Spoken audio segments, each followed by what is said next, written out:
بسم اللہ الرحمن الرحیم نحمده ونصلی ونسلم علی رسولنا الکریم اما بعد قال اللہ تبارک وتعالی والذین یتلون کتاب اللہ واقاموا الصلاة وانفقوا مما رزقناہم سرا وعلانیۃ یرجون تجارة لن تبور لیوفیہم اجورہم ویزیدہم من فضلہ انہ غفور شکور۔ صدق اللہ العظیم۔ اللہ تعالیٰ نے انسانوں کی ہدایت کے واسطے جو عظیم الشان سرمایہ بھیجا ہے اس کا نام قرآن کریم ہے۔ قرآن کریم نبی کریم صلی اللہ علیہ وسلم کے قلب مبارک پر جبرائیل امین کے ذریعے سے اتارا گیا، نازل کیا گیا۔ نزل بہ الروح الامین، روح الامین نے قرآن مجید کو حضور اکرم صلی اللہ علیہ وسلم کے قلب مبارک پر اتارا ہے تاکہ حضور علیہ السلام اس کتاب کے ذریعے تمام انسانیت کو اللہ کی عظمت بتائیں اور اس کی نافرمانی اور ناقدری کے انجام سے ڈرائیں اور باخبر کریں۔ حضور اکرم صلی اللہ تعالی علیہ وسلم پر جب قرآن اترا تو اکٹھے ایک ساتھ نہیں اترا بلکہ تھوڑا تھوڑا قرآن اتارا گیا۔ ورتلناہ ترتیلا، ہم نے قرآن کو تھوڑا تھوڑا کر کے اتارا ہے۔ لوگوں نے، مشرکوں نے جو آنکھ بند کر کے کوئی نہ کوئی اعتراض کرتے رہتے تھے، ایک اعتراض یہ بھی کیا تھا کہ قرآن مجید اکٹھے کیوں نہیں اتار دیا گیا؟ وہ اللہ کی کتاب ہے تو جیسے موسیٰ علیہ السلام کو تورات دے دی گئی، جیسے عیسیٰ علیہ السلام کو انجیل دے دی گئی، ایک ساتھ پوری کتاب، تو ان کے اوپر کیوں نہیں پوری کتاب نازل ہوئی؟ تھوڑی تھوڑی کیوں آتی ہے؟ تو اللہ تعالیٰ نے فرمایا کذالک لنثبت بہ فؤادک ورتلناہ ترتیلا، ہاں ہم نے جان بوجھ کر ہی ایسا کیا ہے، آپ کے اوپر پورا قرآن اکٹھے نہیں اتارا تاکہ ہم تھوڑا تھوڑا اتارتے رہیں اور اسے مضبوطی سے جماتے رہیں۔ جیسے بچے ہیں تھوڑا تھوڑا قرآن مجید کا سبق لیتے رہتے ہیں، یاد کرتے رہتے ہیں، ذہن میں محفوظ ہوتا رہتا ہے، مضبوط جمتا رہتا ہے ان کے، اور اس طریقے سے ایک دن وہ مکمل حافظ ہو جاتے ہیں۔ اسی طرح اللہ تعالیٰ نے فرمایا لنثبت بہ فؤادک، تاکہ ہم آپ کے قلب کو اس کے ذریعے سے مضبوط کر دیں، جما دیں اس کے اوپر۔ تو تھوڑا تھوڑا اتارنے کے دو مقصد ہیں، ایک مقصد یہ کہ یاد بھی ہوتا رہے، دوسرا مقصد یہ کہ اس کے اوپر عمل بھی ہوتا رہے، کیونکہ قرآن کریم کو صرف یاد کر لینا تو کوئی چیز نہیں ہے، کیونکہ وہ اس کے نزول کا مقصد نہیں۔ نزول کا مقصد صرف رٹانا ہی ہوتا تو یہ تو نہیں ہے کہیں بھی، نزول کا مقصد ہے عمل، اس لیے کہ قرآن کریم نہ قصے کہانیوں کی کتاب ہے، نہ ہی قرآن مجید میں اللہ رب العزت نے کوئی تاریخ اقوام عالم کی بیان کی ہے، بلکہ قرآن مجید جو ہے وہ ہدایت نامہ ہے، وہ لوگوں کو ان کی زندگی کا سیدھا راستہ دکھانے کے واسطے بھیجا گیا ہے۔ اسی کو دیکھ کر وہ طے کریں کہ ہمیں کس طرف چلنا چاہیے، کون سا راستہ اختیار کرنا چاہیے۔ اس لیے قرآن مجید میں اللہ تعالیٰ نے عقائد بھی نازل فرمائے ہیں کہ ایک مسلمان کو اللہ کے بارے میں کیا عقیدہ رکھنا چاہیے، آخرت کے بارے میں کیا عقیدہ رکھنا چاہیے، اور جتنی چیزیں اسلام جن کی خبر دیتا ہے، جن پر ایمان لانے کا حکم دیتا ہے، ان کے بارے میں مسلمانوں کو کیا اعتقاد رکھنا چاہیے۔ اعتقاد جو ہے وہ اچھی طرح کسی چیز کے مان لینے کو کہتے ہیں۔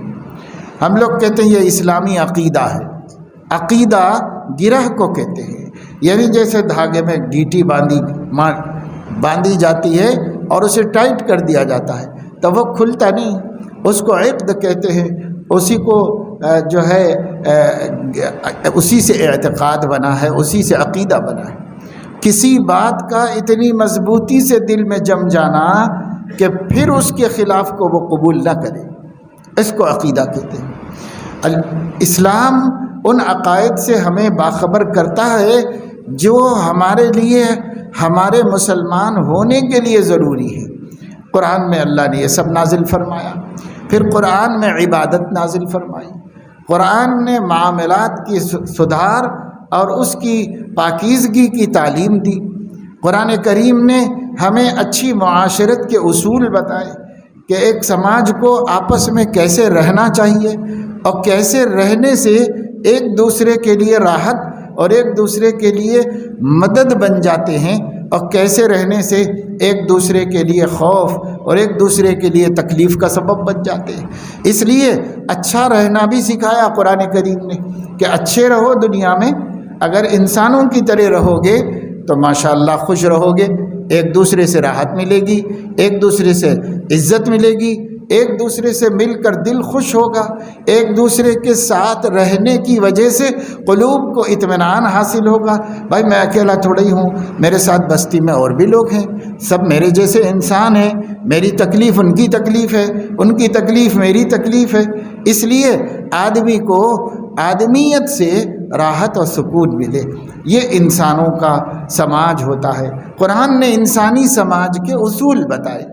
انسانی سماج کیسا ہونا چاہیے؟ انسانی سماج حیوانی سماج سے ممتاز کیسے ہوگا؟ کسی باڑے میں جانور رہتے ہوں، بکریاں رہتی ہوں، اور کسی باڑے کے اندر اونٹ رہتے ہوں، بیل بھینس رہتے ہوں، جانور رہتے ہیں وہاں پر۔ اسی طریقے سے چھوٹے موٹے جانور لوگ پالتے ہیں، کسی جگہ پر ان کو ایک جگہ رکھتے ہیں۔ ان کے رہنے میں اور انسانوں کے رہنے میں فرق ہونا چاہیے۔ وہ لوگ جانور ہیں تو انہیں نہیں پتہ ہے کہ اچھا کیا ہے، برا کیا ہے، پڑوسی کا حق کیا ہے، تکلیف کس چیز سے ہوتی ہے، خوشی کس بات سے ہوتی ہے، جانور کو کیا معلوم، بس وہ رہتے ہیں۔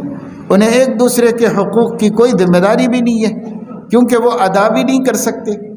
لیکن انسان تو انسانوں کو اللہ نے سمجھ دی ہے، سوجھ بوجھ دی ہے، عقل دی ہے، علم دیا ہے، آسمانی رہنمائی دی ہے۔ اس لیے اللہ رب العزت انسانوں سے مطالبہ کرتا ہے کہ وہ جانوروں سے اچھی زندگی گزاریں۔ جانوروں کی طرح جینا تو کوئی کمال نہیں ہے، انسانوں کی طرح زندگی گزاریں۔ انسان ہیں، سب مخلوق میں اشرف ہیں، اعلیٰ ہیں، افضل ہیں۔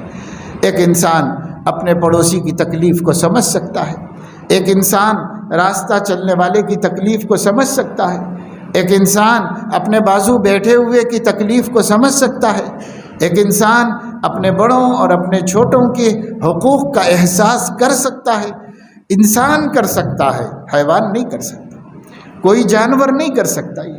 اس لیے کسی جانور کی اولاد پر اپنے ماں باپ کی عزت کا کوئی حق نہیں رکھا گیا ہے، کسی جانور پر اس کی اولاد کے کوئی حقوق نہیں رکھے گئے ہیں۔ فطری طور پر نیچرلی اللہ تعالیٰ نے اس کے اندر کچھ ایسی چیزیں رکھیں جس سے وہ فائدہ اٹھا کر وہ جانور بھی جانور بن جاتا ہے، لیکن کوئی تعلیم نہیں دی گئی، ان کے لیے کوئی ہادی مبعوث نہیں کیا گیا، ان کو اس لائق ہی نہیں بنایا گیا، لیکن ہمیں بنایا گیا ہے۔ تو ہمیں ضرورت تھی کہ ہمیں علم دیا جاتا، ہمیں ضرورت تھی کہ ہمارے لیے کوئی ہادی اور رہنما بھیجا جاتا، اور وہ رہنما خود زندگی گزار کر ہمیں زندگی گزارنے کا طریقہ سکھاتا۔ آج ہم سب کہتے ہیں حضرت علیہ السلام رحمت للعالمین، رحمت للعالمین ہم سب کہتے ہیں، لیکن ہم ان کو ایک عقیدت و احترام کی بنیاد پر رحمت للعالمین جانتے ہیں، مانتے ہیں۔ یہ تو ٹھیک ہے اور حقیقت بھی ہے، اس میں کوئی غلط بیانی نہیں ہے، لیکن یہ کہ ہم ان کو رحمت للعالمین ہونے کی حیثیت سے پہچانتے نہیں۔ مانتے تو ہیں کہ وہ رحمت للعالمین ہے، لیکن ہم پہچانتے نہیں کہ کیسے رحمت للعالمین بن گئے، یہ خطاب کیوں دیا گیا، کیوں ان کو یہ کہا گیا سارے عالم کے لیے رحمت ہے۔ آخر ہم بھی ایک انسان ہیں، وہ بھی ایک انسان ہے، فرق یہ ہے کہ ہم امتی ہیں اور وہ ہمارے نبی ہیں، ہم کو وحی نہیں آتی، ان کو وحی آتی، لیکن رحمت عالم کیسے بن گئے، وہ سارے عالم کے لیے رحمت کیسے بن گئے، کیا وحی کے آنے سے رحمت بن گئے؟ تو اس کو ہم نے پہچاننے کی کوشش نہیں کی کہ حضور علیہ الصلاۃ والسلام کو رحمت للعالمین کیوں ہیں، پہچاننا، جاننا، اس کے بارے میں سمجھنے کی کوشش کرنا تو کیا نہیں ہم نے۔ اگر ہم قرآن مجید کو پڑھیں تو ہمیں سمجھ میں آئے گا کہ حضور علیہ الصلاۃ والسلام رحمت عالم کیوں ہیں، یہ قرآن بتائے گا، کیونکہ حضور علیہ الصلاۃ والسلام کی زندگی قرآن کریم سے ذرا بھی ہٹی ہوئی نہیں تھی۔ جو کچھ وہ کہتے تھے، جو کچھ وہ کرتے تھے، چاہے وہ دین کے اعتبار سے کریں، چاہے وہ اپنی مزاج کے اعتبار سے کریں، سب قرآن کی روشنی میں کرتے تھے۔ اللہ نے یہ روشنی ان کو دی، سب سے پہلے یہی دیا اللہ نے ان کو، اور جب تک وہ اس دنیا میں ہدایت پھیلانے کا کام کرتے رہے، قرآن ان کی رہنمائی کرتا رہا۔ 23 سال میں قرآن اترا ہے اور 23 سال ہمارے نبی نبوت کا کام کرتے رہے۔ کب سے؟ جب ان کی عمر 40 برس کی ہو گئی، اللہ تعالیٰ نے پہلی وحی ان کے اوپر بھیجی، پھر اس کے بعد سے لے کر جب ان کی وفات ہوئی تو وہ 63 سال کے تھے۔ تو نبوت ملنے کے بعد سے، پہلی وحی آنے کے بعد سے آخری وحی آنے تک کل 23 سال گزرے، اور یہ قرآن 23 سال میں مسلسل اترتا رہا، صبح میں، شام میں، سفر میں، حضر میں، گھر میں، دن میں، رات میں قرآن اترتا رہا حضور علیہ الصلاۃ والسلام پر۔ تو قرآن آپ کی رہنمائی کرتا رہا اور آپ امت کی رہنمائی کرتے رہے۔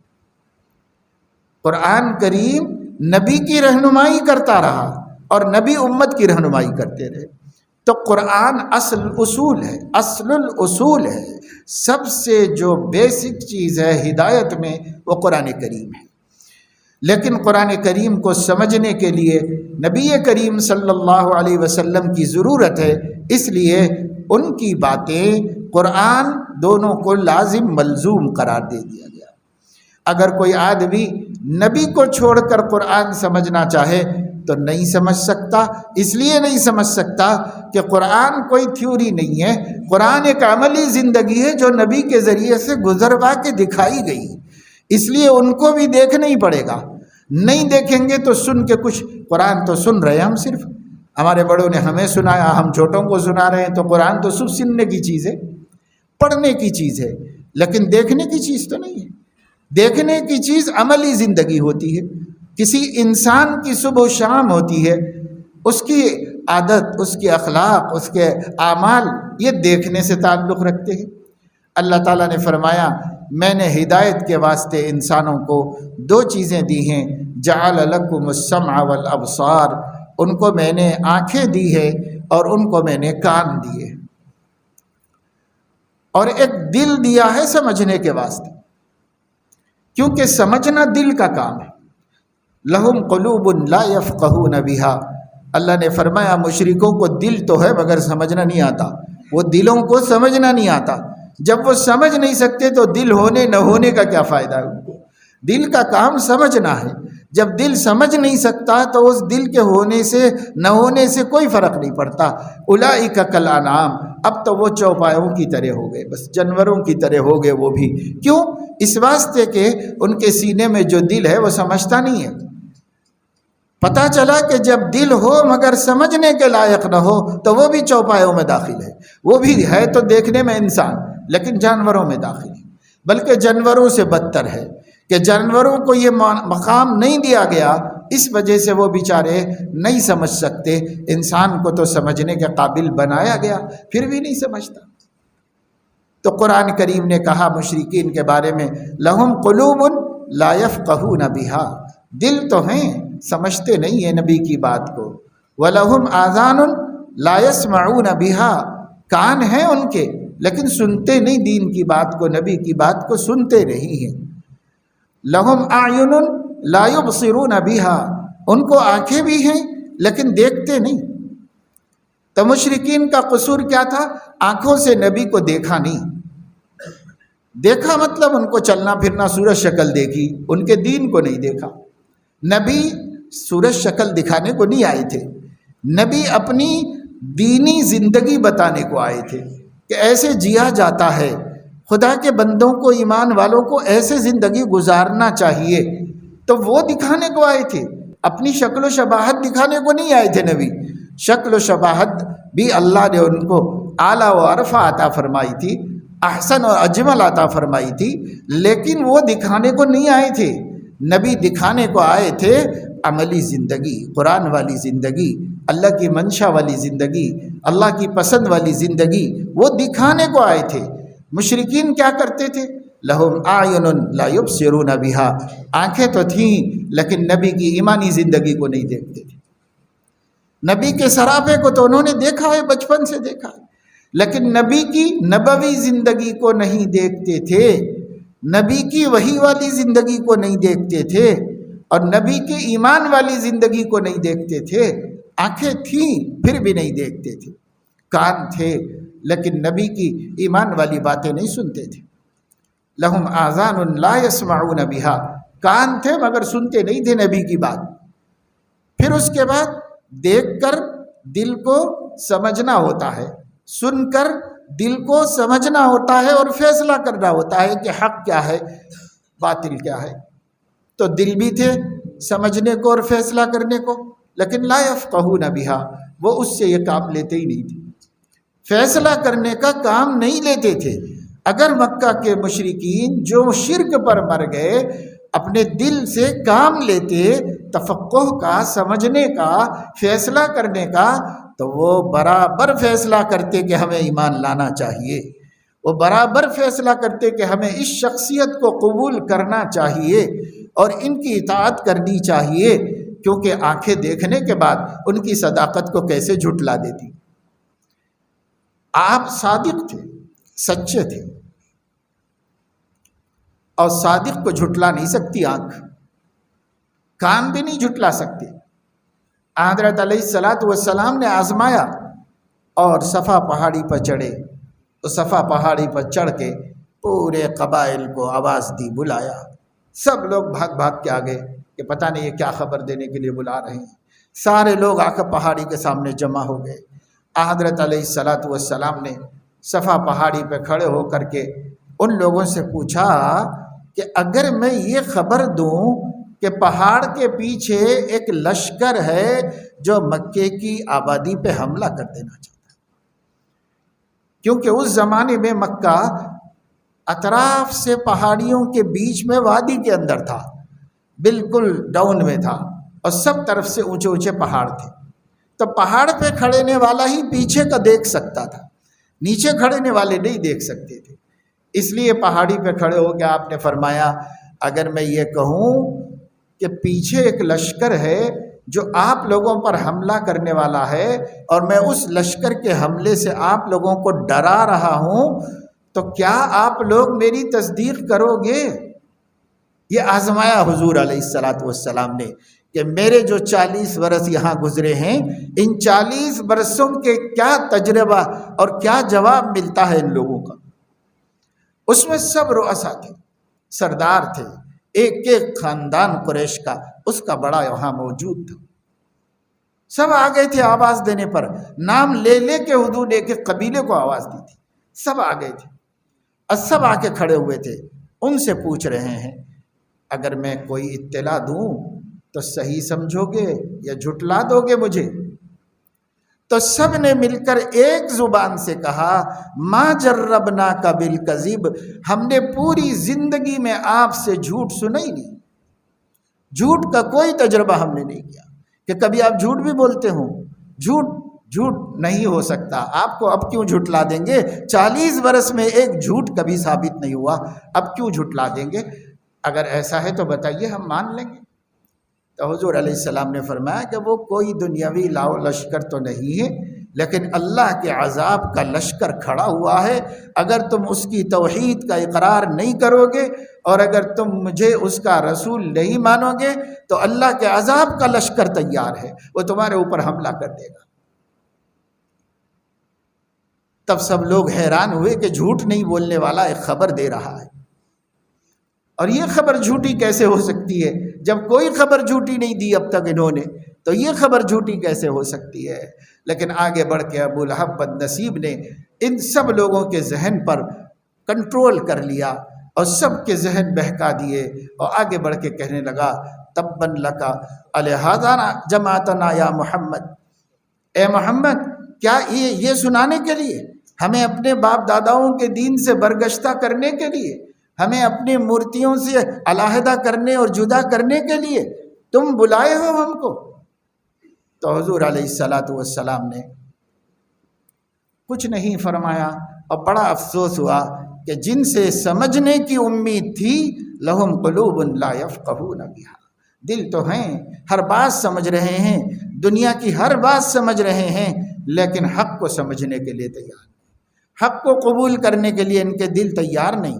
تو اللہ نے فرمایا اے نبی آپ دل چھوٹا مت کیجئے، یہ وہ لوگ ہیں جن کو آنکھیں ہیں مگر دیکھنا نہیں آتا، ان کو کان ہیں مگر سننا نہیں آتا، ان کو دل ہے مگر سمجھنا نہیں آتا. اولئک کالانعام بل ہم اضل، یہ لوگ چوپائے ہیں بلکہ چوپاؤں سے بھی بدتر ہیں. اس لیے ان چوپایوں کی کوئی فکر مت کیجیے. جو انسان ہیں، جن کی آنکھیں دیکھ سکتی ہیں، جن کے کان سن سکتے ہیں، جن کے دل سمجھ سکتے ہیں، ان کو دعوت دیتے رہیے. وہ آئیں گے، آگے بڑھیں گے، ان کے کان سچائی کو سنیں گے، ان کی آنکھیں سچی زندگی کو دیکھیں گی اور ان کے دل اس کو قبول کر لیں گے. چنانچہ صدیق اکبر کی آنکھوں نے سچائی کو دیکھ لیا، کانوں نے سچائی کو سن لیا، دل نے سچائی کو قبول کر لیا. عمر فاروق کی آنکھوں نے دیکھ لیا، کانوں نے سن لیا، دل نے قبول کر لیا. عثمان غنی کی آنکھوں نے دیکھ لیا، کانوں نے سن لیا، دل نے قبول کر لیا. حضرت علی کرم اللہ وجہہ کی 10 سال کی ننھی سی عمر کے اندر آنکھوں نے سچائی کو دیکھ لیا، کانوں نے سچائی کو سن لیا اور ان کے دل نے بھی سچائی کو قبول کر لیا. انہوں نے اپنے ابو سے کہا، ابو طالب سے، کہ ابا مجھے بھائی کا دین بہت اچھا لگتا ہے، آپ اجازت دیں میں ان کے دین کے اوپر قائم ہو جاؤں. تو ابو طالب نے کہا کہ بیٹا تیرے بھائی سچائی ہی کی دعوت دیتے ہیں تو اسے قبول کر لے اور ان کے دین پہ جم جا. ابا سے اجازت لے کر اس دین پہ جمے اور 10 برس کی عمر سے لے کے حضور علیہ السلام کی وفات تک ایک بال کے برابر ان کے دین سے نہیں ہٹے، اس لیے کہ دل نے فیصلہ کیا تھا. دل کے فیصلے مضبوط ہوتے ہیں، طاقتور ہوتے ہیں اور قائم رہتے ہیں. اسی کو اعتقاد کہتے ہیں. اعتقاد، دل میں گرہ بن جانا، دل میں گھیٹی پڑ جانا، اس کو کوئی کھول نہیں سکتا، اس کو کوئی بدل نہیں سکتا. یہ یقین ہے، اور الیقین لا یزول بالشک، شک سے یقین زائل نہیں ہوتا. آج شکوک پھیلائے جا رہے ہیں. آج کی دنیا میں جو کچھ ہو رہا ہے، بالخصوص ہمارے اس ملک کے اندر، کبھی جو گنگا جمنی ملک کہلایا جاتا تھا، کبھی جب یکجہتی کی مثالیں پوری دنیا میں دی جاتی تھی، کبھی اتنی زیادہ قوموں کی تعداد، اتنے عقیدے، اتنے قبیلے، لیکن اس سب کے باوجود ایک دوسرے کا احترام اور ایک دوسرے کے ساتھ رواداری، یہ کبھی دنیا کے اندر اس کے گن گائے جاتے تھے. آج دنیا کی آنکھیں دیکھ رہی ہیں کہ یہ ملک صرف ایک قوم کو ٹارگٹ کر کے اس کو ہر طرح کے شکوک و شبہات میں مبتلا کر دینا چاہتا ہے. آج مسلمان نوجوانوں، کالج میں پڑھنے والوں، پڑھانے والوں، تعلیم یافتہ لوگوں کے لیے خصوصیت کے ساتھ بہت زیادہ خطرے کا وقت ہے کہ تعلیم یافتہ لوگوں میں وہ اپنا زہر گھول رہے ہیں. اور زہر کیسے گھول رہے ہیں؟ شکوک پیدا کر رہے ہیں، شکوک پیدا کر رہے ہیں. جب شک پیدا ہو جائے گا تو وہ یقین کو متزلزل کر دے گا. اگر یقین پہلے سے ہوگا تو شک یقین کو کچھ نہیں کر سکتا. شک کو یوں سمجھیے کہ ایک ہوا ہے، اور یقین کو یوں سمجھیے کہ ایک پہاڑ ہے. پہاڑ اپنی جگہ پر ہے، ہوائیں ٹکرا کے نکل جاتی ہیں، لیکن ہوائیں اس کو متزلزل نہیں کر سکتی. تو جو ہمارے عقیدے ہیں وہ پہاڑ بن جائیں، پہاڑوں سے زیادہ مضبوط بن جائیں، اللہ کی توحید کے بارے میں، اللہ تعالیٰ کے وجود کے بارے میں، اللہ تعالیٰ کی قدرت کے قاہرہ کے بارے میں، اللہ تعالیٰ کی صفات کے بارے میں، اللہ تعالیٰ کے اسماء اور اللہ تعالیٰ کے افعال کے بارے میں، حضور علیہ السلام کی خبروں کے بارے میں، حضور علیہ السلام کی ذات مبارک کی صداقت و سچائی کے بارے میں، اور حضور علیہ السلام کے مقام محبوبیت پر فائز ہونے کے بارے میں ہمارے دل میں باتیں اتنی مضبوط بیٹھی ہوئی ہوں کہ دنیا کی کوئی طاقت اس میں شک پیدا نہ کر سکے، کوئی طاقت اس میں شک نہ پیدا کر سکے. لیکن آج جو کچھ ہو رہا ہے وہ شکوک پیدا کرنے کی سازشیں ہیں. پورا نیشنل میڈیا اسلام کے بارے میں شکوک پیدا کرنا چاہتا ہے، مسلمانوں کے دلوں میں خوف و ہراس پیدا کرنا چاہتا ہے، مسلمانوں کو دوسرے درجے کا شہری بن کر جینے کے لیے مجبور کرنا چاہتا ہے، ایسا خوف پیدا کرتا ہے، ایسا ماحول بناتا ہے چوطرف سے. اور یہ بنانے کے لیے کوئی اتفاق نہیں ہے، یہ تو پورا منصوبہ ہے، اس منصوبے کے تحت بنایا جا رہا ہے. ہم سمجھ رہے ہیں کہ ملک کے اندر قانون کا نفاذ ہو رہا ہے، تو میرے دوستو آنکھیں ہماری بھی دیکھ رہی ہیں، کان ہمارے بھی سن رہے ہیں، دل ہماری بھی باتوں کو سمجھنے کی صلاحیت رکھتے ہیں. جو کچھ ملک کے اندر ہو رہا ہے یہ کوئی قانون کی بالادستی کی بات نہیں ہے، یہ صرف اپنے عقیدے کی بالادستی کی بات ہے. ہمارا عقیدہ غالب رہے گا، ہمارا عقیدے کے نیچے سب کو دبنا پڑے گا، ہمارے عقیدے کو سب کو قبول کرنا پڑے گا.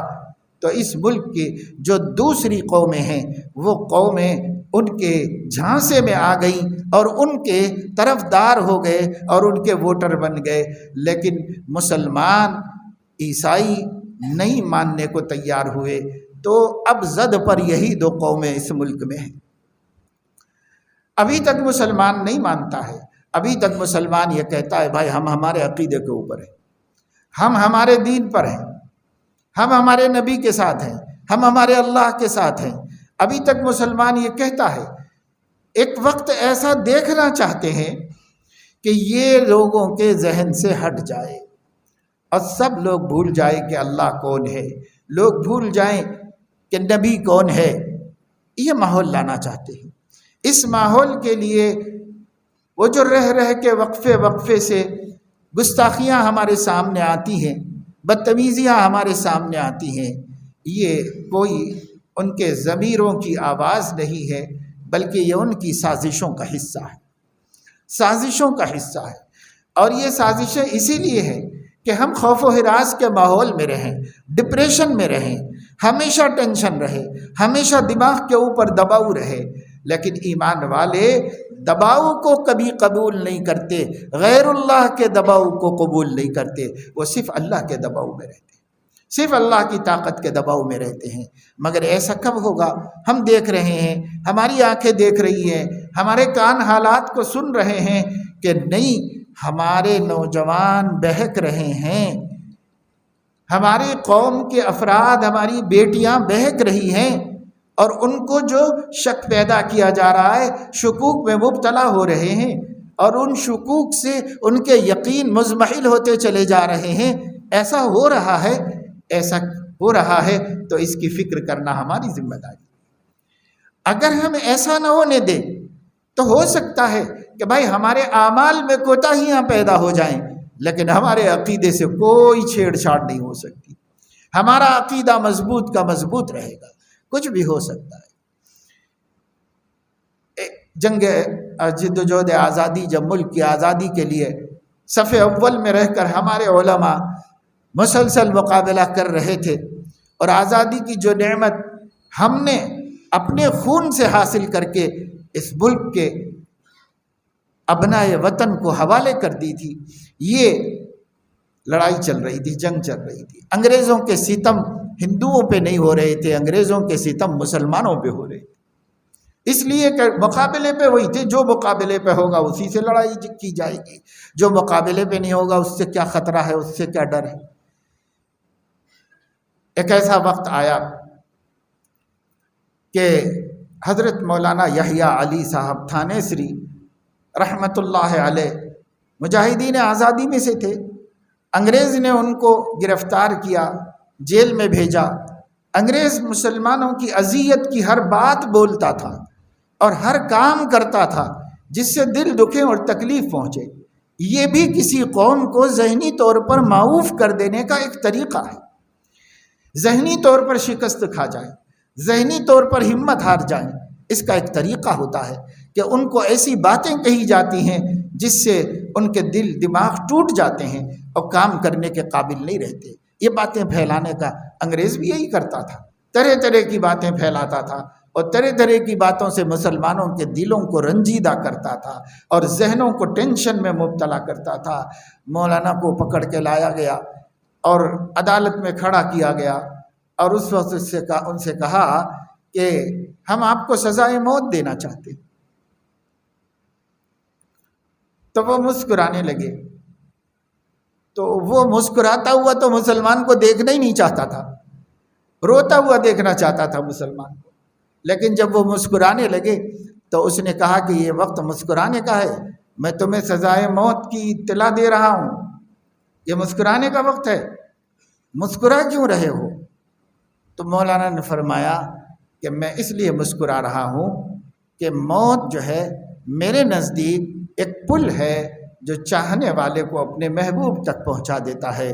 میں اسی موت کے انتظار میں ہوں، لیکن ہمارے ہاں خودکشی کرنا حرام ہے، اللہ کی طرف سے موت آنے کا انتظار کرنا چاہیے۔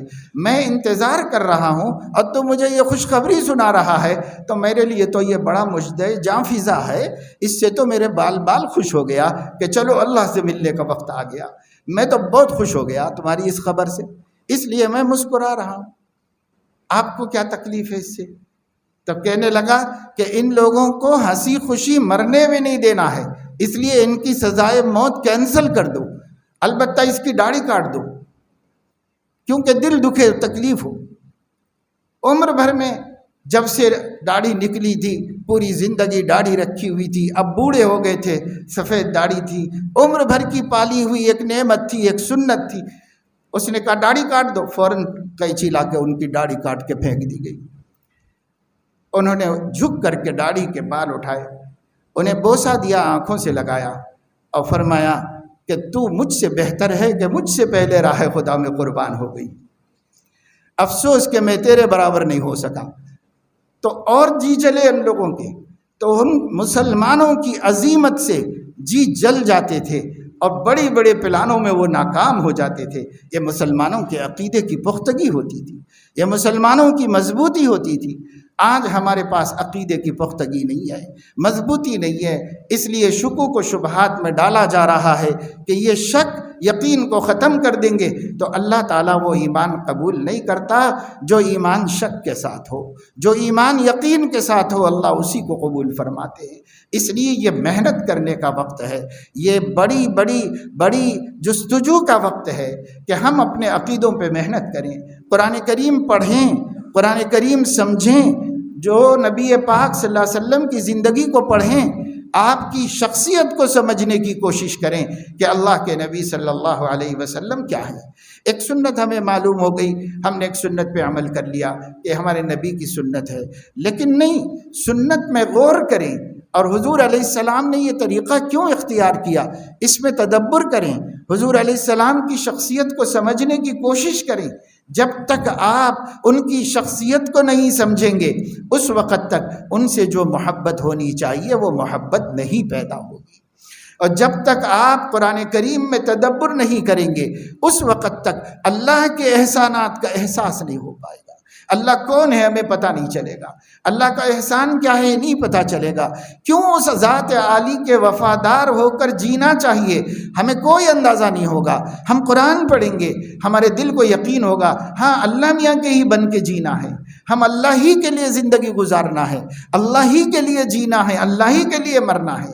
آخر نبی کی زبان سے کیوں کہلوایا گیا؟ قل ان صلاتی و نسکی و محیای و مماتی للہ رب العالمین لا شریک لہ۔ آپ کہہ دیجئے اے پیارے نبی کہ میری نمازیں، میری قربانیاں، میرا جینا، میرا مرنا، میری ہر حرکت و سکون اس اللہ کے لیے ہے جو اکیلا ہے، یکتا و یگانہ ہے، جس کا کوئی ساجی نہیں، جس کا کوئی شریک نہیں۔ اس کے لیے جی رہا ہوں، ایک ایک لمحہ اس کے لیے جی رہا ہوں، ایک ایک سانس اس کی خوشنودی کے لیے لے رہا ہوں۔ کیوں نبی کی زبان سے کہلوایا گیا؟ تاکہ اس نبی کی امت کی ایک ایک سانس اللہ کی رضا کے لیے گزرنے والی بن جائے۔ ایک ایک سانس محیا و مماتی، جینا مرنا اللہ کے واسطے ہے، اور اللہ لا شریک ہے، کسی اور کو شریک کیا ہی نہیں جا سکتا، اللہ کے واسطے۔ اللہ کے لیے جینا مرنا سیکھنا، اپنے بچوں کو سکھانا، اپنی عورتوں کو سکھانا، گھروں میں اللہ کا مذاکرہ ہونا، گھروں میں اللہ کی عظمتوں کا تذکرہ ہونا، اپنے گھروں کے اندر اپنے بیوی بچوں کو سامنے روزمرہ کی گفتگو میں، روزمرہ کی باتوں میں اللہ تعالیٰ کی عظمت کا، اس کی قدرت کا، اس کی کبریائی کا، اس کی بڑائی کا، اس کے محسن ہونے کا، اس کے رحیم اور رحمان ہونے کا، اور اس کے اپنے بندوں کے اوپر مہربان ہونے کا روز تذکرہ ہونا چاہیے۔ یہ روٹی بیٹا اللہ نے دی ہے، اللہ نہ دیتے تو ہم نہیں کھا سکتے۔ یہ کپڑا بیٹا اللہ نے دیا ہے، اگر اللہ نہ دیتے تو ہم کہاں سے کپڑے پہن سکتے تھے؟ سب اس کی قدرت ہے، سب اس کی عطا ہے۔ بچے کہیں گے کہ ابو یہ تو دکان سے خرید کے لایا گیا ہے۔ آپ بچے کو سمجھاؤ بیٹا دکان میں کہاں سے آیا ہے؟ تو کسی کمپنی سے، میل سے آیا ہے۔ میل میں کیسے بن گیا ہے؟ مشینوں کے اوپر دھاگا کو ڈال کر کے کپڑا تیار کیا گیا ہے۔ دھاگا کیسے بن گیا ہے؟ کپاس سے بنا ہے۔ کپاس کیسے بن گئی ہے؟ اللہ کی قدرت سے زمین میں بیج ڈالا گیا تھا تو کپاس نکال کے دے دی اللہ نے۔ زمین میں بیج ڈالا گیا تھا، اللہ رب العزت نے ہمیں نکال کر کے ریشم دے دیا۔ ریشم ایک کیڑے کے سے پیدا ہونے والی چیز ہے۔ اللہ تبارک و تعالی شانہ نے کیڑے کو یہ شان دے دی ہے کہ وہ کھاتا ہے پتا اور کھاتا جاتا ہے، اور جب اس کا فضلہ نکالتا جاتا ہے تو وہ دنیا کا انتہائی قیمتی کپڑے کا سامان بن جاتا ہے، اس کا را میٹیریل بن جاتا ہے۔ اللہ تعالیٰ ہے، کسی قدرت والا ہے۔ ایک چھوٹی سی مکھی ہے، اللہ رب العزت نے اس مکھی کو دل میں ڈال دیا ہے۔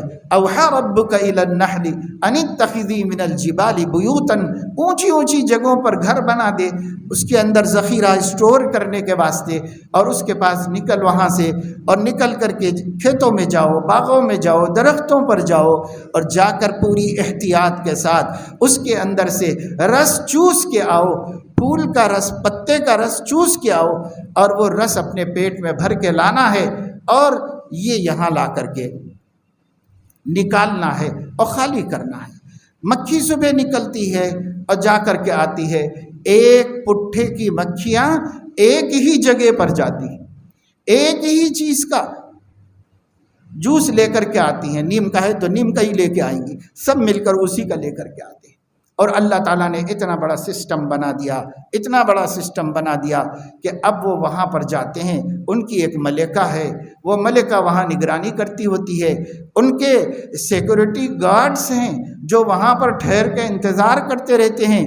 جب مکھیاں اپنے ٹینک کو بھر کے لے کے آتی ہیں تو پہلے وہ لوگ اس کو چیک کرتے ہیں، اگر وہ انسانوں کے لیے مضر نہیں ہے تو اندر جانے کی اجازت دیتے ہیں، اور اگر ان کا ٹینک مضر چیز سے بھرا ہوا ہے تو اسے کٹ کر کے وہیں گرا دیتی ہے، ختم کر دیتی ہے۔ کہ اللہ تعالیٰ انتظام فرمائے، فیہ شفاء للناس، اللہ نے لوگوں کی شفا کے واسطے انتظام کیا ہے۔ کون دیتا ہے شہد؟ کیسے ملتا ہے ہم کو؟ اللہ کی قدرت ہے۔ اللہ کی قدرتوں پر ہم نے گفتگو بند کر دی، ہم نے اللہ کی قدرتوں کا مذاکرہ بند کر دیا۔ قرآن پڑھو، قرآن میں اللہ تعالیٰ نے اپنی قدرتوں کا اظہار کیا ہے، اس لیے کیا ہے کہ ہر کتاب مٹ جائے گی، یہ کتاب نہیں مٹنے والی ہے، اس لیے اس میں سیو کر کے رکھو تاکہ مومن جب بھی کھولے اسے پتہ چلے کائنات میں کوئی کچھ کر نہیں سکتا، کرنے والی ذات صرف اللہ کی ہے۔ اللہ ہی کے کرنے سے ہوتا ہے، اللہ کے نہ چاہنے سے نہیں ہوتا۔ ما یفتح اللہ للناس من رحمت فلا ممسک لها وما یمسک فلا مرسل له من بعده ان یمسسک اللہ بضر فلا کاشف له وان یردک بخیر فلا راد لفضله۔ اللہ جو چاہے وہ ہوتا ہے اور جو اللہ نہیں چاہے وہ نہیں ہو سکتا۔ قرآن پڑھیں گے تو پتہ چلے گا، قرآن میں اللہ یہ سب بتا رہے ہیں، بار بار بتا رہے ہیں، دوہرا دوہرا کے بتا رہے ہیں، الفاظ بدل بدل کے بتا رہے ہیں۔ کذالک نصرف الآیات کذالک نفصل الآیات، ہم پھیلا کے بتاتے ہیں، سمجھا کے بتاتے ہیں۔ نصرف الآیات، ہم بدل بدل کے انداز اختیار کرتے ہیں، اور سب کا حاصل یہی ہوتا ہے اللہ ایک ہے، قدرت والا وہی ہے، مالک وہی ہے، مختار وہی ہے، ارض و سما کا خالق وہی ہے، تمہیں بھی اسی نے پیدا کیا ہے۔ ہر چیز کا ایک چھوٹی سی چینٹی سے لے کر ہاتھی اور اونٹ تک اسی نے پیدا کیا ہے، ایک ذرے سے لے کے پہاڑ تک اسی نے پیدا کیا ہے، ایک چھوٹی سی چھوٹی چمکنے والی چیز سے لے کر آفتاب تک اسی نے بنایا ہے۔ جنت اسی کی ہے، دوزخ اسی کی ہے، سب کچھ اسی کا ہے۔ لوح و قلم اور عرش و کرسی کا مالک ہے، جو یدبر الامر، اپنے تخت پر بیٹھ کر سارے عالم کا سسٹم چلا رہا ہے اور پوری کائنات کا نظام ہے۔ هو الذی یحیی الارض، وہی زمین کو زندگی دیتا ہے اور وہی اس کو موت دے کر سکھا دیتا اور خشک کر دیتا ہے۔ وہی ہے جو تمہارے لیے آسمان سے پانی برساتا ہے، اور وہی ہے جو تمہارے لیے زمین سے کھیتیاں اگاتا ہے۔ وہی ہے جو آفتاب کو روشنی دیا ہے، اور وہی ہے جو اس سے روشنی چھین کر اسے کسف اور خسف میں مبتلا کرتا ہے اور گھن لگا دیتا ہے۔ وہی اللہ ہے جو ستاروں کو چمکا رہا ہے، اور وہی اللہ ہے جو تمہارے روئیں روئیں کا خالق و مالک ہے۔ تم اللہ کو کیسے بھول گئے؟ کیسے اللہ تعالیٰ کو فراموش کر دیا؟ ایک دن آئے گا قیامت میں، جب اللہ کے سامنے ہوں گے تو اللہ رب العزت ہم سے پوچھے گا، یا ایھا الناس ما غرک بربک الکریم، اے انسان تجھے رب کریم سے کس چیز نے دھوکے میں ڈالا تھا؟ اور بھی کوئی تھا جس سے جی لگا کر مجھے بھول گیا تھا؟ کوئی تھا اس لائق کہ جس سے تو جی لگا تھا، جس سے بھی تو محبت کرتا؟ وہ تیری عزت کا مالک نہیں، وہ تیری ذلت کا مالک نہیں، وہ تیری زندگی کا مالک نہیں، وہ تیری موت کا مالک نہیں، وہ تیری دنیا کا مالک نہیں، وہ تیری غربت کا مالک نہیں، وہ تیری بھوک نہیں مٹا سکتا، وہ تیری پیاس نہیں بجھا سکتا، وہ کوئی بھی چیز تیرے کام نہیں آ سکتی۔ آخر کون سی چیز تھی جس کی محبت میری محبت کو کمزور کر دی، جس کی طرف دھیان، میری طرف دھیان کو میں رکاوٹ بن رہی تھی، رکھنا ڈال رہا تھا؟ کون سی چیز تھی بھائی؟ جواب دینا ہے میرے عزیزو، جواب دینا ہے خدا کے سامنے کھڑے ہو کر۔ سوال کرے گا مالک، یا ایھا الناس، اے لوگو جواب دو، ما غرک بربک الکریم الذی خلقک فسواک فعدلک فی ای صورت ما شاء رکبک، جس صورت پر تجھے ناز تھا وہ اللہ کی بنائی ہوئی، جس طاقت پر تجھے غرور تھا وہ اللہ کی دی ہوئی، جو جسم پر تو شان بگاڑتا تھا وہ اللہ کا بنایا ہوا، اور جو کچھ تجھے ملا ہوا تھا، آنکھیں دیکھ رہی تھیں وہ اللہ کی دی ہوئی روشنی تھی، کان سن رہے تھے وہ اللہ کی دی ہوئی سماعت تھی، زبان بول رہی تھی وہ اللہ کی دی ہوئی گویائی تھی۔ ایک کی شخص کی زبان بند ہو جائے، پوری دنیا کے ہاسپٹلز مل کر اس کی زبان کو گویائی نہیں دے سکتے۔ ایک آنکھ اندھی ہو جائے، پوری دنیا مل کر اس آنکھ کو روشنی نہیں دے سکتی۔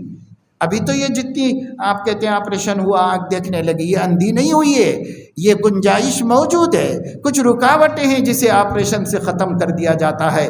لیکن اگر اللہ تعالیٰ ریٹنا میں، آنکھ دیکھنے کے پردے میں روشنی کو چھین لے، دنیا کی کسی طاقت نے آج تک اس کو روشن بنانے کا کوئی فارمولہ ایجاد نہیں کیا ہے۔ کس کی آنکھ سے دیکھ رہے ہو؟ کس کے کانوں سے سن رہے ہو؟ کس کی زبان سے بول رہے ہو؟ کس کی دماغ سے سوچ رہے ہو؟ کس کا دیا ہوا دل دھڑک رہا ہے تو زندگی کے عیش کر رہے ہو اور مزے کر رہے ہو؟ سانس کون لینے کے لیے پھیپھڑوں کو بنایا ہوا ہے؟ کون ہمارے کھانے کو ہضم کرنے کے لیے ایک طاقتور مشین بنائی ہوئی ہے؟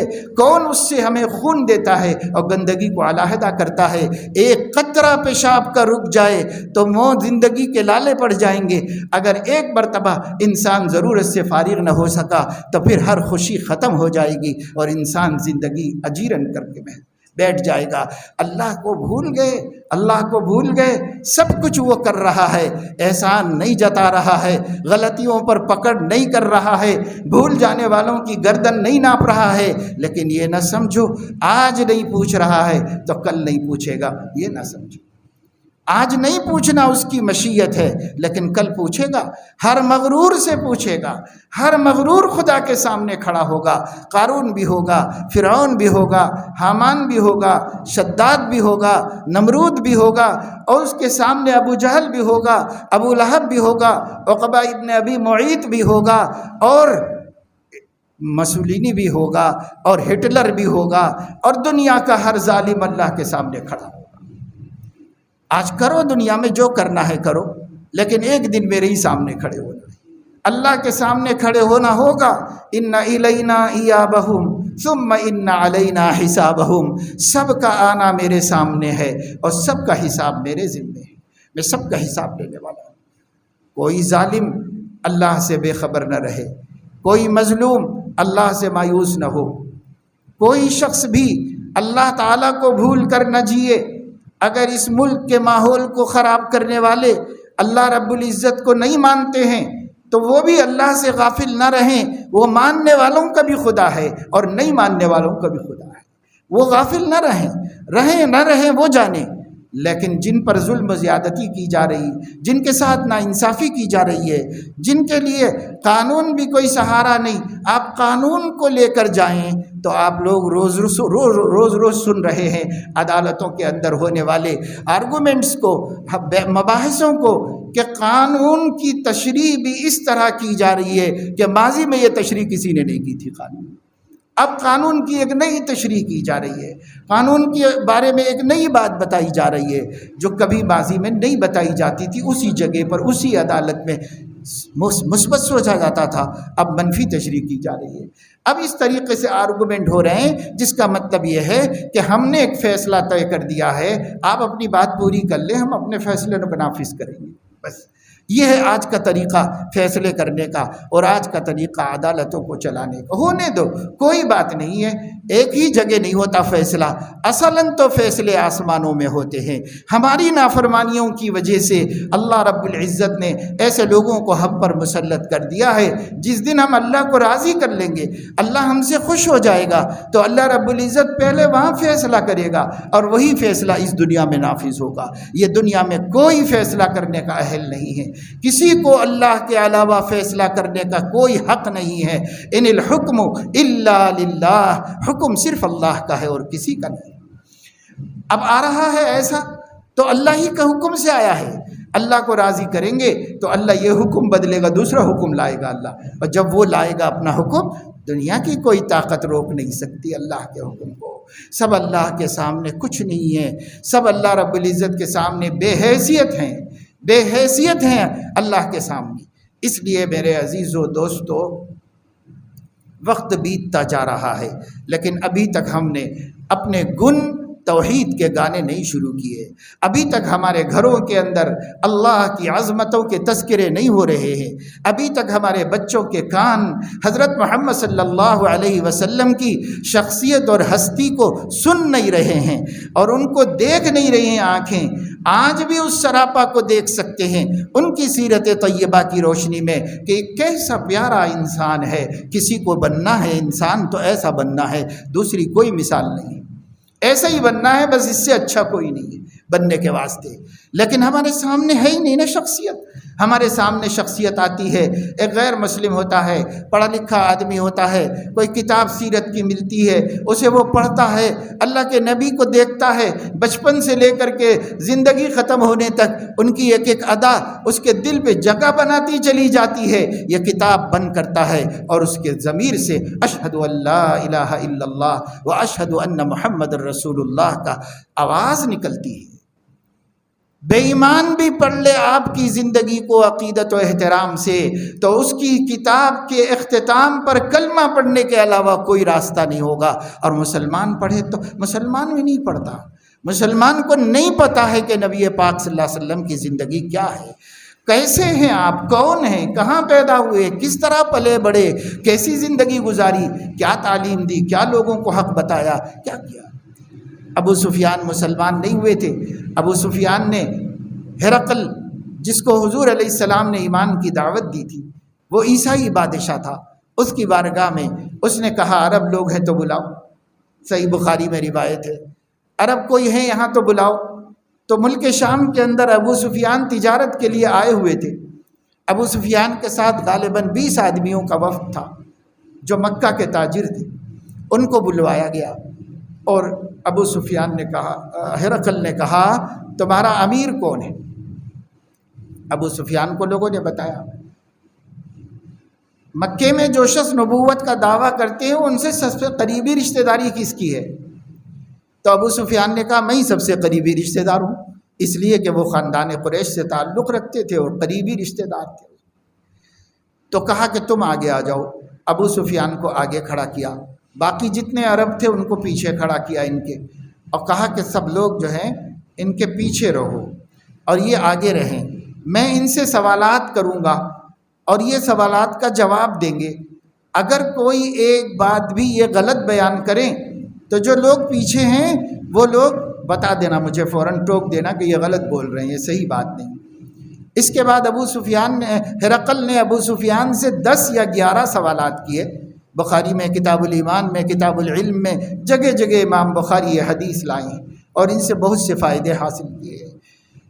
میں یہ بتانا چاہ رہا ہوں کہ جس وقت میں انہوں نے یہ بات کہی، یہ سوالات کیے اور ان سوالات کے جوابات ابو سفیان نے دیے اور سچ سچ دیے، جھوٹ نہیں بولا، اور اس کی وجہ بھی ابن عباس سے خود ابو سفیان نے یہ بتائی رضی اللہ تعالی عنہما کہ میں اس لیے جھوٹ نہیں بولا کہ جھوٹ بولنے سے میری عزت چلی جاتی اور میں عزت دار آدمی تھا، اس لیے میں جھوٹ نہیں بولا۔ بہت دفعہ ہر سوال کے جواب میں گڑبڑ کرنے کا دل بولا، لیکن گڑبڑ نہیں کرا، کیونکہ مجھے جھوٹا کہا جاتا اور اس سے بڑی ذلت میری کوئی نہ ہوتی، اس لیے ذلت سے بچنے کے لیے سچ بولا۔ آج عزت جھوٹ بولنے کو سمجھا جاتا ہے، جتنا جھوٹ بولو اتنا عزت والا ہو گیا ہے آج۔ اس زمانے میں ایک کافر مشرک بھی جھوٹ بولنے کو ذلت سمجھتا تھا اور سچائی کو عزت سمجھتا تھا۔ بہرحال جب حضور کے بارے میں پوچھے گئے سوالات کے جوابات دے دیے گئے تو ہرقل نے اس وقت میں یہ کہا کہ یہ جتنی بھی میں نے سوال کیے اور آپ نے جتنے بھی جواب دیے، یہ سارے کے سارے جوابات پر میں تبصرہ کرتے ہوئے کہتا ہوں کہ یہ شخص اللہ کا نبی ہے، جھوٹا نہیں ہو سکتا، یہ اللہ کا نبی ہے اور انبیاء ہی کی شان ہے۔ جو میں نے پوچھا اور تم نے جواب دیا، یہ سب نبی کی شان ہے۔ تو دیکھیے صرف 11 باتیں حضور کی سن کر کے ایک عیسائی بادشاہ آپ کے نبی ہونے کا اعتراف کر سکتا ہے، تو ہم حضور علیہ السلام کی پوری زندگی پڑھ کے کیا آپ کے سچے پکے نبی ہونے کے دل میں عقیدے کو مضبوط نہیں کر سکتے اور آپ کی اطاعت و فرما برداری کا اپنے اندر جذبہ نہیں پیدا کر سکتے؟ لیکن ہمارے گھر خالی ہیں، آج بھی خالی ہیں، ہمارے بچے مظلوم ہیں، ہمارے بچوں کو آج بھی خدا کے بارے میں نہیں سننے کو ملتا، ہمارے بچوں کو آج بھی نبی کے بارے میں نہیں جاننے کو ملتا۔ کیا کیا خرافات الا بلا بچوں کے ہاتھ میں موبائل دے کے گیم ڈال کے رکھ دیے ہیں کہ صاحب گیم کھیلا کرو، ہمیں ستاؤ مت، ہمیں اپنا کام کرنے دو۔ تو ماں اپنے گیموں میں مصروف، بچے اپنے گیموں میں مصروف، باپ اپنے موبائل میں مصروف، یہ زندگی ہمیں مصروف کر کے موبائلوں کے اندر اللہ سے غافل کر دیا اور نبی سے غافل کر دیا ہے۔ یہ ہمارے دشمن نے تیاری کی ہے، برسا برس کی ریسرچ کے بعد جو ٹیکنالوجی تیار کی ہے، وہ خدا کے چاہنے والوں کو خدا سے دور کرنے کے لیے اور نبی کے چاہنے والوں کو نبی سے بیزار کرنے کے لیے یہ ٹیکنالوجی تیار کی گئی ہے، اور یہ سب کچھ ہو رہا ہے۔ پر ہمیں جو کرنا چاہیے ہم نہیں کریں۔ ہمیں کیا کرنا ہے؟ دیکھیے لوہا لوہے کو کاٹتا ہے، انہوں نے غافل بنانا چاہا تو ہم طے کر لیں کہ ہمیں اللہ سے غافل نہیں ہونا ہے۔ انہوں نے نبی سے دور کرنا چاہا، ہم طے کر لیں کہ ہمیں نبی سے 1 انچ بھی دور نہیں ہٹنا ہے، نبی ہی کے حضور میں انہی کے قدموں میں جینا ہے۔ انہوں نے اللہ تعالیٰ کو کمزور دکھانا چاہا، ہم قرآن کے ذریعے جان لیں کہ اللہ سے زیادہ طاقتور کائنات میں کوئی نہیں ہے۔ انہوں نے اپنے معبودوں کو اور اپنے آقاؤں کو مضبوط بتانا چاہا، اپنی ٹیکنالوجی کو، اپنے بم ایٹم بم کا خوف بٹھانا چاہا، ہم طے کر لیں کہ یہ تارے عنکبوت ہے، یہ مکڑی کا جالا ہے، ہم اس کو کچھ نہیں سمجھتے، ہمارے رب کی قوت کے سامنے ہمارے رب نے تو جو چاہا وہی ہوگا، اس کے سامنے کچھ بھی کوئی نہیں کر سکتا، یہ ہم کہہ سکتے ہیں۔ ایک ٹاور بنا دیا تھا حامان نے، اور نمرود نے کہا تھا یا حامان ابن لی صرحا لعلی اطلع الی الہ موسیٰ وانی لاظنہ من الکاذبین۔ اے وزیر اعظم، آپ ایک ٹاور بنا دیجئے بہت بڑا، میں اس پہ چڑھ کے موسیٰ کے خدا کو دیکھتا ہوں کہاں رہتا ہے، میں سمجھتا ہوں کہ وہ جھوٹ بول رہا ہے۔ ٹاور بنایا گیا، بہت بڑا فلک بوس ٹاور بنا۔ جب اس کی تعمیر مکمل ہو گئی، اللہ نے وہی ٹاور گرا کر نمرود کی پوری قوم کو بابل کی زمین میں دھنسا دیا۔ اللہ رب العزت، اللہ تمہاری ہی ٹیکنالوجی سے تمہیں غرقاب کرے گا، اللہ تمہاری ہی تیاریوں سے تمہیں برباد کرے گا، اگر ہم ایمان والے ہوں گے اور اگر ہم ہی خدا کے مجرم ہوں گے تو خدا کس کی مدد کرے گا؟ کس کی مدد کرے گا خدا؟ اس لیے دوستو، بزرگوں، روش کو بدلو، حالات کو بدلو۔ یہ بے حسی، یہ بے فکری جس میں غیر اللہ کا ذکر ہے، غیر اللہ کا ذکر ہے، اس کو ختم کرو، اللہ کا ذکر لاؤ، نبی کا ذکر لاؤ، نبی کی باتیں کرو، نبی کی باتیں پھیلاؤ، نبی کی باتیں سنو، نبی کی باتیں سمجھو، قرآن پڑھو، قرآن سمجھو، قرآن کی دعوت کو سمجھو، قرآن کی روشنی سے دلوں کو منور اور روشن کر لو تاکہ یہ دل سمجھ سکیں اللہ کی دعوت کو، اللہ کی بات کو سمجھ سکیں۔ اس لیے یہی پیغام آج کے موجودہ حالات میں آپ سے اور آپ کے ذریعے آپ کے تمام حلقے والوں سے ہمارا ہے کہ قرآن کریم سے اور نبی کریم سے رشتہ مضبوط کر لو۔ جو یہ دو چیزوں سے قریب ہے، انشاءاللہ کوئی ہمیں نقصان نہیں پہنچا سکتا۔ لن تضلوا ما تمسکتم بہما، حضور نے اعلان فرمایا کتاب و سنت سے جڑے رہو گے، تمہیں کوئی بھٹکا نہیں سکتا، کوئی گمراہ نہیں کر سکتا۔ اللہ تعالیٰ اپنے فضل و کرم سے ہمیں اللہ کی نعمتوں کی قدر کرنے کی توفیق عطا فرمائے اور کتاب و سنت سے گہرا رشتہ نصیب فرمائے، قرآن سے اور نبی سے والہانہ عقیدت اور عظیم محبت ہمارے دلوں میں اللہ تعالیٰ پیدا فرما دے کہ ہم ان کے بغیر ایک لمحہ جی نہ سکیں اور انہی کے لیے زندگی کی ہر خوشی کو قربان کرنے والے بن جائیں۔ آمین وآخر دعوانا الحمدللہ۔